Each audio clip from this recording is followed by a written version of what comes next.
मित्रों नमस्कार। आप हैं बसंत गुरु जी के साथ। देश की आज़ादी का महापर्व।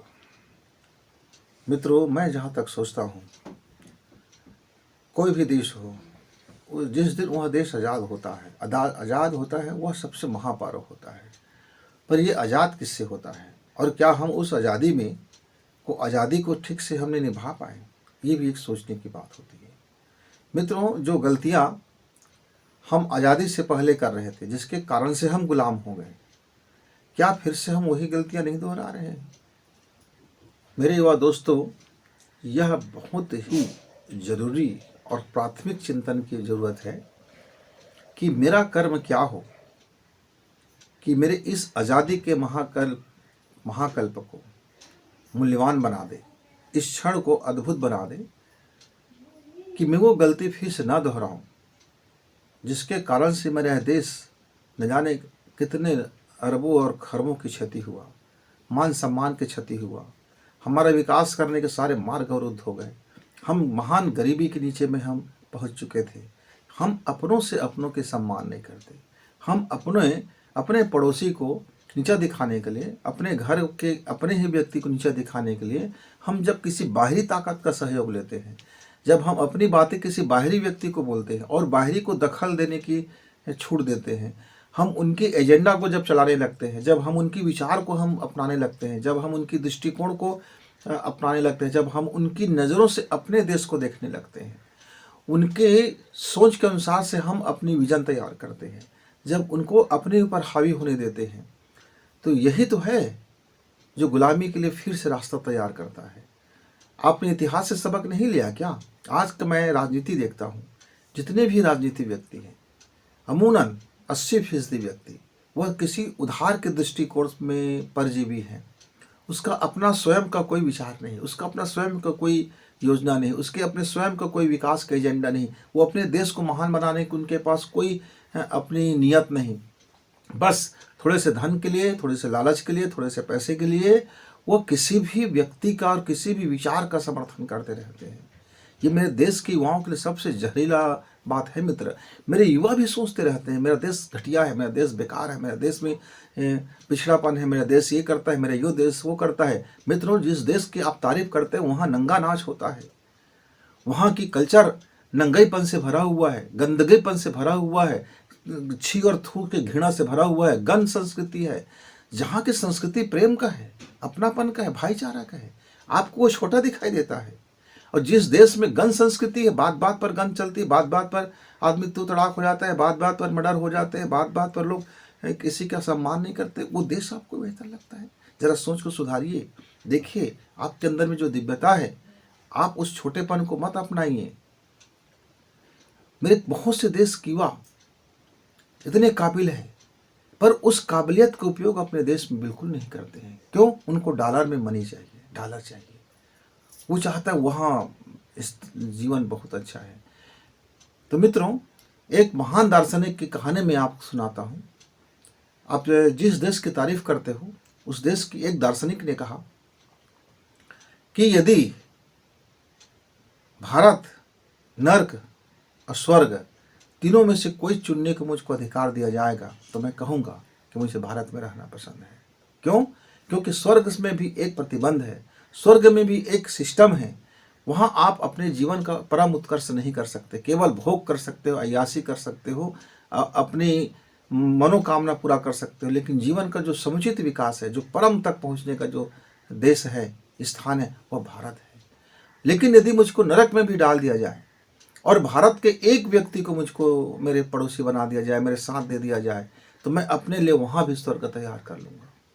लेकिन स्वर्ग में भी यदि मुझको भारत के एक ऐसा व्यक्ति दे दिया जाए जो भारतीयों से घृणा करते हो, तो फिर मेरा वह स्वर्ग भी नरक बन जाएगा। अब सोचिए, भारत का दृष्टिकोण कितना विशाल था, भारत के कैसे कैसे महान लोग थे। और आज का मेरा युवा यदि उसमें प्रतिभा है, उसमें सोच है, उसमें समझ है, तो उसको समझना चाहिए यह देश का मिट्टी, यह देश का मिट्टी सबसे अनमोल मिट्टी है। मेरी माँ दुनिया भर की अरबों और खरबों पाने वाली माँ से, जो हाई सोसाइटी की माँ है, जो बहुत ऊंचे स्थान में रखने वाली माँ है, उससे ज़्यादा मेरा माँ अनमोल है, क्योंकि मैंने उनके गर्भ से पैदा लिया है। हो सकता है मेरा माँ गंवार हो, पिछड़ापन हो, उसमें तमीज़ न हो, वो उलूल जुलूल बात करती हो, उसे होश ना हो दुनियादारी का। हो सकता है उसको नहीं मालूम कि स्वर्ण क्या है, हीरा क्या है, मोती क्या है, पैसा क्या है, धन क्या है, दौलत क्या है, ऐश्वर्य क्या है। लेकिन वो हर हालत में मेरी माँ है, जिसने मुझे जन्म दिया, मुझे इस काबिल बनाया, मुझे मेरा पालन पोषण किया, मुझे मेरे डीएनए में, मेरा ब्रेन में मेरा दिमाग भरा।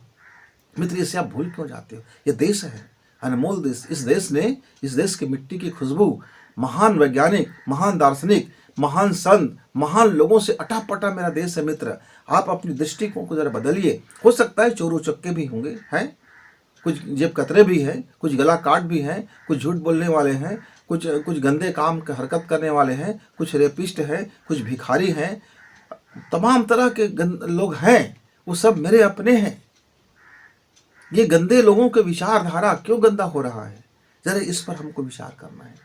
यदि मेरे देश का आप युवा हो, हर युवा 16 साल से 40 साल के जितने भी युवा है, सबका दायित्व है कि वो अपना घर अच्छा करे, अपना दिमाग अच्छा करे, अपना माहौल अच्छा करे, अपने कारोबार अच्छा करे, अपनी पढ़ाई अच्छा करे, अपना करियर अच्छा करे, अपना बेस्ट दे, अपना सद्भावना दे, अपना प्रेम दे, अपनी जो सामर्थ्य है उसको पूरी तरह से झोंक दे। यही तो उनका हस्ताक्षर है। यदि आप अपने काम में अपने थोड़ी देश की महक मिला लो, जो आप काम करते हो ये समझ लो इसमें मेरा भी फायदा है और मेरे देश का भी फायदा है, मेरा पड़ोसी का भी फायदा है, मेरा गांव का भी फायदा है, मेरा राज्य का भी फायदा है, मेरा देश का भी फायदा है। काम वही है, भावना चेंज कर लो। इस भावना से यदि आप काम करते हो, जो भी मैं आज काम करता हूँ, जो भी मेरी हैसियत है, उससे मेरा देश का हैसियत बनता है। मेरे बेहतरी से मेरा देश बेहतर होता है। मेरे कारोबार अच्छा करने से मेरे देश का कारोबार अच्छा होता है। लेकिन वहीं जब आप रिश्वत लेकर के काम करने के लिए जब आप दिमाग बना लेते हो, तब आप अपने देश के साथ गद्दारी करते रहते हो। जब आप तमाम तरह की माफियागिरी करते हो, जब आप तमाम तरह की ड्रग्स के धंधा करते हो, जब आप तमाम तरह के अपराध करते हो, जिप कतरी करते हो, चोरी छिनारी करते हो, लोगों को बरगलाते हो, रिश्वतखोरी करते हो, भ्रष्टाचारी करते हो, तो तमाम देश को खोखला करने वाले, चाहे वो मेरा बड़े से बड़ा अधिकारी क्यों ना हो, चाहे वो बड़ा से बड़ा अफसर क्यों ना हो, चाहे बड़ा से बड़ा मंत्री क्यों ना हो, जिसके भीतर में ये हरामखोरी भरा हुआ है मित्र, वो इस देश का गद्दार है। वो इस देश को समाप्त कर रहा है। इस देश से उसको बाहर जाना ही होगा। उसकी विचारधारा को पनपने मत दीजिए। आप उसकी तारीफ मत कीजिए, आप उसकी झंडा मत उठाइए, आप उसके लिए ताली मत बजाइए, आप उसको शाबाशी मत दीजिए। मित्र, मैं आपको एक छोटा सा कहानी बताता हूं। एक बार चुनाव किस वक्त की बात था। चुनाव में एक बड़ा नामी गिरामी गुंडा खड़ा हुआ था, अपराधी खड़ा हुआ था, बदमाश खड़ा हुआ था। कोर्ट ने उसको बता रखा था कितने मर्डर किए हैं, कितने चोरी किए हैं, कितने डकैती डाले हैं, कितने अपराध किए हैं। लेकिन मेरे देश का वो अंधत्व युवा, जो सोच से पंगु, जो अपनी कर्म करने से पंगु, और वो अपने लालच के लिए उसका झंडा उठा करके वाहवाही करके घर घर जाके कह रहा था इसको जीतना चाहिए। कुछ अधिकारी मिले हुए थे, कुछ कर्मचारी मिले हुए थे, अधिकांश छोटे छोटे छुटभैया नेता मिले हुए थे, सब के सब उसके तारीफ के पुल बांधने जा रहे थे। तो मैंने सोचा मेरे देश का यही तो है जो झंडा में दाग लगा रहा है, यही तो है जो आज़ादी को घून की तरह से दिमक बांध के चाट रहा है, यही तो है वो देश को बर्बाद करने वाला है। ये व्यक्ति जब उस पद में पहुंचेगा, उस संविधान की बखियां उखेड़ेगा, उस देश की बखियां उखेड़ेगा, उसको सिर्फ पैसा चाहिए, लालच है, लालच के अलावा कुछ नहीं है। वो देश से छोड़ के भाग जाएगा, विदेश में जाके शरण लेगा। क्यों?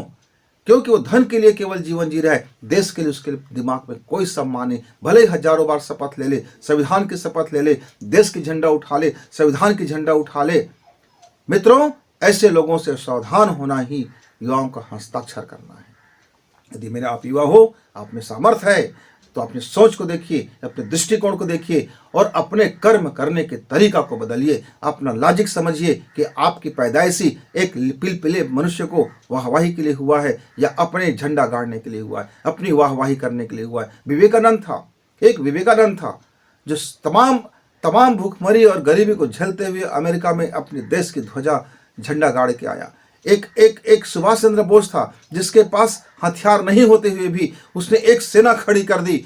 एक महात्मा गांधी था जिसने अपने वचन से, अपने जबान से, अपने कर्म से देश में आज़ादी के लिए जो बोल दिया तो बोल दिया, लहरें उठ गई, ज्वार भाटाएं उठ गई, अहिंसा के पुजारी बन गया। देश में एक विनोबा भावे था देश में इतने कितने राजर्षि और कितने महर्षि, कितने ब्रह्मर्षि और कितने कितने बलिष्ठ और कितने सामर्थ्यशाली हुआ है। आप रामदास को जानते हैं, समर्थशाली रामदास को जानते होंगे, समर्थ गुरु रामदास राम को जानते होंगे, शिवाजी को जानते होंगे, छत्रपति को जानते होंगे, महाराणा प्रताप को आप जानते होंगे, रानी लक्ष्मीबाई को भी आप जानते होंगे, आप शमशेर बहादुर को भी जानते होंगे, अरे जानते होंगे, दिनकर को भी जानते होंगे, आप जानते होंगे, लेकिन मानते नहीं हैं, जीवन में उतारते नहीं हैं। बस फोटो टांग लिया, अगरबत्ती जला दी और वाहवाही कर दी। इससे मेरे मित्र आपका ना भला होने वाला है, ना इस देश का भला होने वाला है। यदि आप इस देश को स्वर्णिम बनाना चाहते हो, इस देश को महान बनाना चाहते हो, अपने धरती को गर्व से भरना चाहते हो, तो बस एक ही काम करना है कि जो देश के दिमाग है उनके सामने सिर नहीं झुकाना है। अपना कार्य, अपनी कैरियर, अपनी पढ़ाई, अपना उद्यम सर्वोत्तम से सर्वोत्तम करना है। आप समृद्धशाली बनोगे तो देश भी समृद्धशाली बनेगा।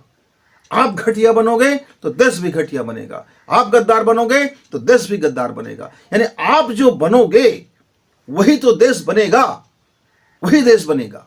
देश कोई अलग से चीज नहीं होता। देश होता है मेरे जीवन का तरीका, देश होता है मेरा अपना, मैं क्या हूं, मेरा परिवार क्या है, मेरा घर क्या सोचते हैं, मेरा क्या वातावरण है, मैं क्या अपने आप को जिस देख रहा हूं, वही तो देश है। देश का एक घटक, एक इकाई, जब एक इकाई मजबूत होगा, हर परमाणु में एक अणु छिपा होता है, वो अणु अपना यदि संगठन तोड़ दे तो बड़ी से बड़ी बिल्डिंग सेकंडों में अदृश्य हो जाएगा, क्योंकि पूरी बिल्डिंग्स अणुओं का एकमात्र संगठन है, एक संगठन है। मित्रों, हर देश उस देश के प्रत्येक व्यक्ति से बनता है, प्रत्येक व्यक्ति के कर्म से बनता है। उस देश का प्रत्येक इकाई का अपना मजबूत होगा तो वह देश भी महान होते वक्त नहीं लगता। हम विदेशों की चाटुकारिता करते हैं, काश वह मेरा युवा समझ जाता कि वही प्रतिभा मैं यहां लगा दूं तो मेरा देश भी वह महान हो जाएगा। बहुत से लोग पलायन करते हैं, मुझको उनकी सोच पर तरस आता है कि वो किस सोच का ग्रसित हो गया है, वो बीमार है। ऐसे बीमार युवा जितना ज़्यादा मेरे देश में होगा, मेरा देश उतना ही कमज़ोर होगा। तो मेरे देश के युवा को शारीरिक रूप से भी फिट होना होगा, मानसिक रूप से भी फिट होना होगा, और वैचारिक रूप से भी फिट होना होगा, और कर्म के रूप से भी फिट होना होगा। ये जब चारों रूप से फिट होंगे तब हिट होगा। और जब मेरे देश का युवा हिट होगा तो मेरा देश उस समय पूरे विश्व का सर्वाधिक यश गान वाला देश बनेगा, समृद्धशाली देश बनेगा, महान देश बनेगा। और उस क्षण आने वाला है। बस जरूरत है मेरे मित्र, आप यदि अपने को महानता से भर लो, बस करना एक है कि सिर्फ आप अपने को महानता से भर लो, फिर मेरा देश महान हो ही जाएगा।